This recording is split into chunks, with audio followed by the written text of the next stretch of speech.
Gaza पर Israel के action से नाराज हुए पश्चिमी देश, रूस जैसी प्रतिबंधों की धमकी मिल रही है। डोनाल्ड ट्रंप का भी नेतन्याहू ने ख्याल नहीं किया और अब नेतन्याहू हैरान और परेशान हुए हैं। लेकिन इन सब के बीच नेतन्याहू फिर भी बोल रहे हैं नो टेंशन। नमस्कार, आप देख रहे हैं न्यूज़ 18 और मैं हूं आपके साथ श्रुति श्रीवास्तव। इजराइल ने पिछले सप्ताह एक नए ऑपरेशन के तहत गाजा में एक बड़ा हमला बोल दिया। इजराइल ने अपनी कार्रवाई तभी शुरू की जब अमेरिकी राष्ट्रपति डोनाल्ड ट्रंप मिडिल ईस्ट में थे और कोई शांति समझौता कराए बिना ही वापस लौट गए थे। इजराइल के नए ऑपरेशन से ब्रिटेन, कनाडा और फ्रांस खुश नहीं है और उन्होंने प्रतिबंध लगाने की धमकी दी है। इजरायली सेना ने उत्तरी और दक्षिणी गाजा में ऑपरेशन शुरू किया और पिछले एक सप्ताह में 670 से ज्यादा हमास ठिकानों को तबाह किया। गाजा के स्वास्थ्य अधिकारियों के अनुसार इन हमलों में 136 लोग मारे गए, जिनमें कई परिवार पूरी तरह खत्म हो गए हैं।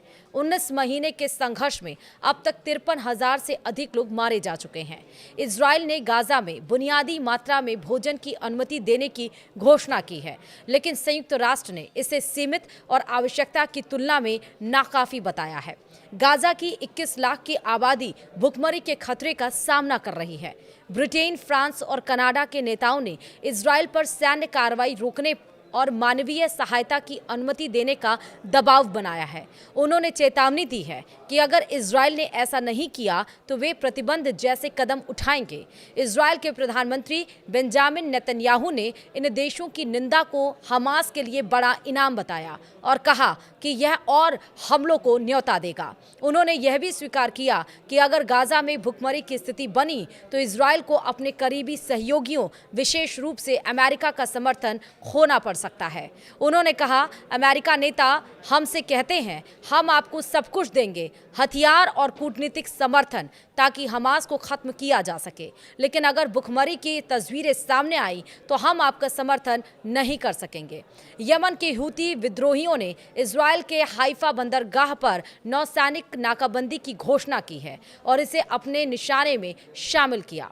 हालांकि बढ़ते हुए तनाव के बीच अमेरिकी नौसेना का जहाज यूएसएस ट्रुमैन लाल सागर से निकल चुका है और अमेरिका की ओर जा रहा है। इस बीच कतर की राजधानी दोहा में इजराइल और हमास के बीच अप्रत्यक्ष बातचीत शुरू हुई है। हमास के एक वरिष्ठ नेता ने कहा कि वे 7 से 9 इजरायली बंधकों को 60 दिन की युद्ध विराम और 300 फलस्तीनी कैदियों की रिहाई के बदले छोड़ने को तैयार हैं, लेकिन एक अन्य नेता ने इस प्रस्ताव को खारिज कर दिया। राष्ट्रपति डोनाल्ड ट्रंप ने गाजा में युद्ध खत्म करने की बात कही, लेकिन उन्होंने क्षेत्र को स्वतंत्रता क्षेत्र बनाने की भी बात की, जिसे लेकर सवाल उठ रहे हैं। ट्रंप पिछले सप्ताह मिडिल ईस्ट के दौरे पर थे। राष्ट्रपति ने इस महीने कहा कि वह गाजा में क्रूर युद्ध को खत्म करना चाहते हैं। अमेरिका के राष्ट्रपति डोनाल्ड ट्रंप जब शुक्रवार को अपना दौरा खत्म कर रहे थे, तभी इजराइल ने गाजा पर हमला बोल दिया। हमले ऐसे समय में हुए जब ट्रंप खाड़ी देशों के दौरे का समापन कर रहे थे। हालांकि अपने दौरे के दौरान वह इजराइल नहीं गए। लोगों को उम्मीद थी कि उनके दौरे से युद्ध विराम या मानवीय सहायता के रास्ते खुल सकते हैं।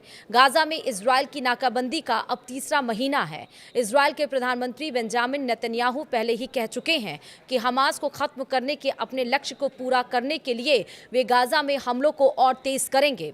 बीते मंगलवार को जारी बयान में नेतन्याहू ने कहा था कि उनकी सेनाएं कुछ ही दिनों में पूरे बल के साथ गाजा में प्रवेश करेंगी और मिशन पूरा करेगी, जिसका मतलब है हमास का विनाश। यह स्पष्ट नहीं कि बीते शुक्रवार के हमले इसी अभियान की शुरुआत है या फिर नहीं।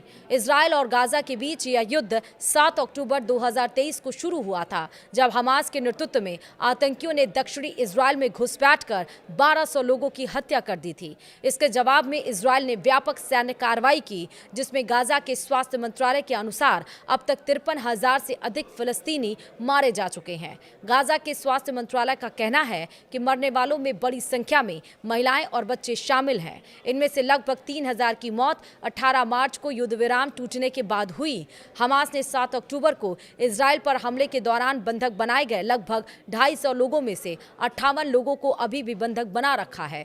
इनमें से 23 के अब भी जीवित होने का अनुमान है। हालांकि इजरायली अधिकारियों ने उनमें से 3 की स्थिति के बारे में संदेह व्यक्त किया है। लेकिन अब जब दक्षिण देश अल्टीमेटम दे रहे हैं इजराइल को, बेंजामिन नेतन्याहू को, तब भी नेतन्याहू को कोई डर नहीं है। उन्होंने कह दिया अब खत्म होगा हमास और अब नो टेंशन।